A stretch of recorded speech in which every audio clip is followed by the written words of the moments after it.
آپ کو اہم خبر دیتے چلیں، جاپان نے پاکستانیوں کے لیے روزگار کے دروازے کھول دیے ہیں۔ پاکستان کے عوام کو 3,40,000 نوکریاں دینے کی نوید سنا دی ہے۔ اس حوالے سے آپ کو بتاتے چلیں، حکومت نے لائسنس یافتہ اوورسیز امپلائمنٹ پروموٹرز کے ذریعے افرادی قوت کو جاپان بھجوانے کا فیصلہ کیا ہے۔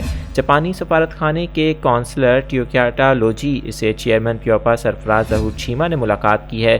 اس ملاقات کے دوران انہوں نے دونوں ممالک کے درمیان باہمی تعلقات کو بڑھانے کے علاوہ پاکستان کے ہنرمند افراد کو جاپان بھجوانے سے متعلق بھی بات کی ہے۔ اس موقع پر چیئرمین پیوپا سرفراز ظہور شیما کا کہنا تھا کہ ہنرمند اور نیم ہنرمند پاکستانیوں کی جاپان منتقلی اور وہاں پر بھرتیوں کا جلد آغاز ہو جائے گا۔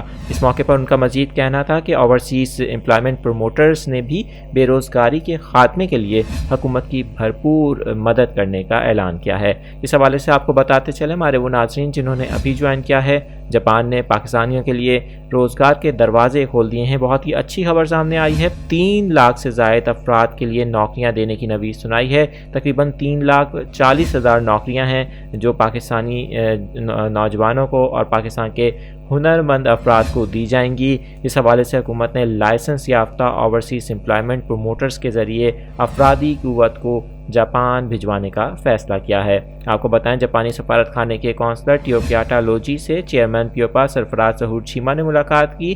اس ملاقات کے دوران دونوں ممالک کے مابین باہمی تعلقات کو بڑھانے کے علاوہ پاکستان کے ہنرمند افراد کو جاپان بھجوانے سے متعلق بھی گفتگو ہوئی۔